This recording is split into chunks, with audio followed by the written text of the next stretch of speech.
Welcome to Dependable Flame, where we explore vintage petrol lighters, ashtrays, tobacconiana, and other useful mechanisms. Make yourself at home. Today we are going to do a little unboxing video. Haven't done one of those in a while. We have a box full of Zippos here that we recently purchased from an auction house in Ohio. I can't remember exactly the count, but I think there should be 6 Zippos in total in this box. Some of these are better than others. You can see that one is in a box. This one is not. It's one that I've been wanting for a while, and I really don't know what I'm going to do with it. I typically buy to sell, but this one may become part of my personal collection. Maybe part of my EDC rotation.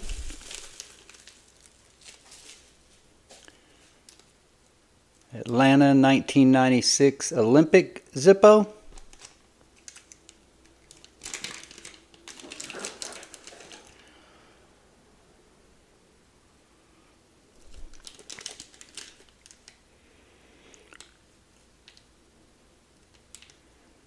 And I don't know if that is a brass case or gold plated, but it looks like it may be unstruck, unused, which was how it was advertised. Really cool lighter there. And it looks like the graphic is still in pretty good shape. We'll dig a little bit further and have individual videos for all these lighters later.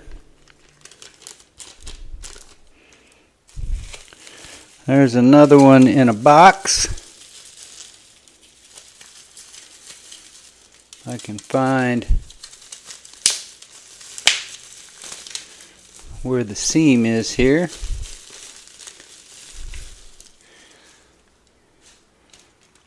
This one just says 2007 advertising brush chrome Zippo. And I think there are only 2 out of this entire group here that were in boxes. This was for Rainier Pacific 07. Still got the paperwork there in the box and the sticker on the back. So that does appear new also. This looks like a couple, and this may have been the only lot out of the lighters that I bought that day where there was more than one in the specific lot. And these are related to each other. One quite a bit newer and the other one a little bit older, 1973 and 2000 Zippo lighters, Steelers. I got a buddy who is a big Steelers fan, and this 1973 is definitely a wobbly hinge. Would need to be probably have the hinge replaced, have that sent back into the Zippo repair clinic. And I don't know, might be a candidate to have it repainted. From the Steelers heyday or right before it. 73, 74, 75, or was it 74, 75, 76, something like that. When they won their first Super Bowls.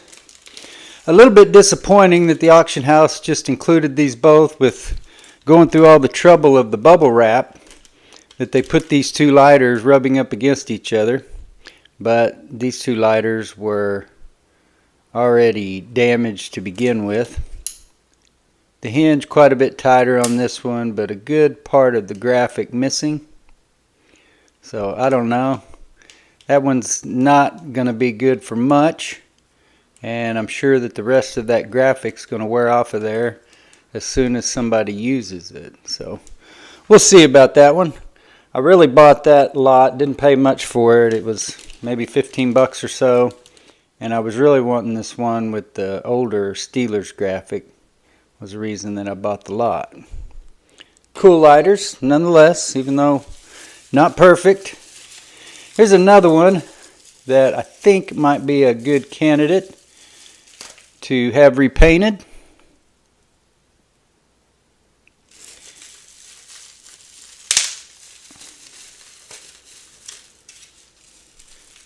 And we'll see how they have it labeled. I can't remember what year it is.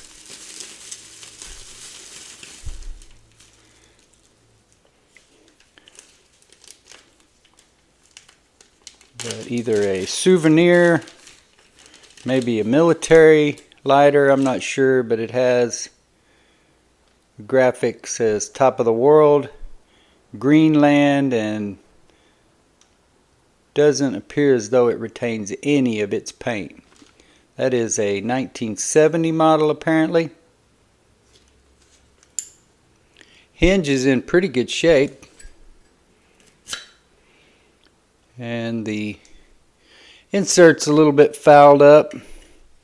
Some green corrosion, other contamination there in the thick felt pad on the bottom of the insert. But a pretty nice lighter there that may clean up better than I thought without having to send it back into the repair clinic.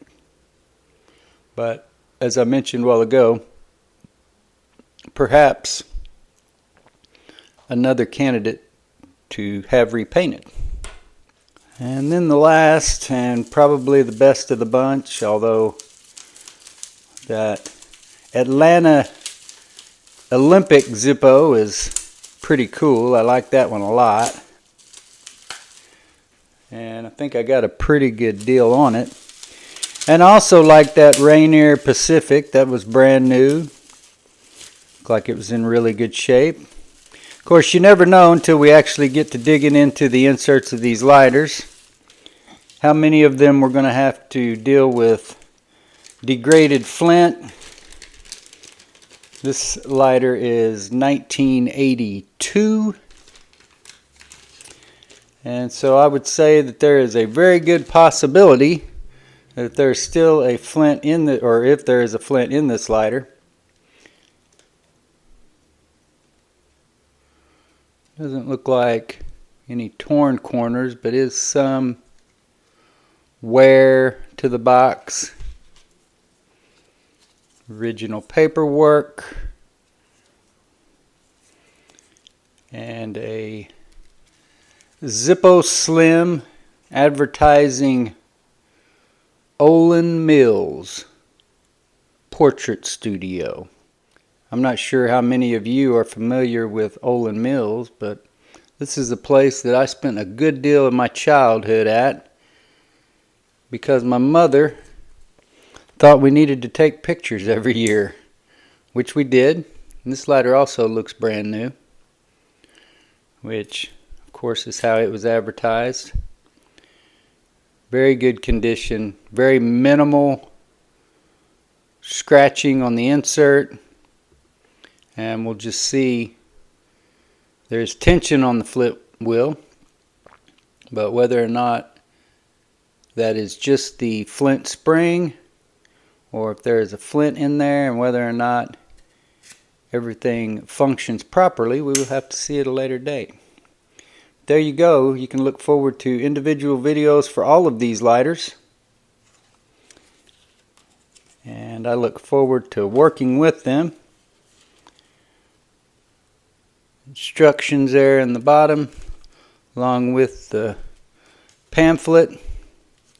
I don't remember seeing this specific pamphlet before. Most of the Zippos that I've owned have either been older or much newer, and I've handled many more older ones than I have newer ones. But the 80s are kind of the cutoff to where I would consider it vintage or not, or whether or not I'm really interested. But as I said, this one relates to my childhood, so I really look forward to making this video. Until next time.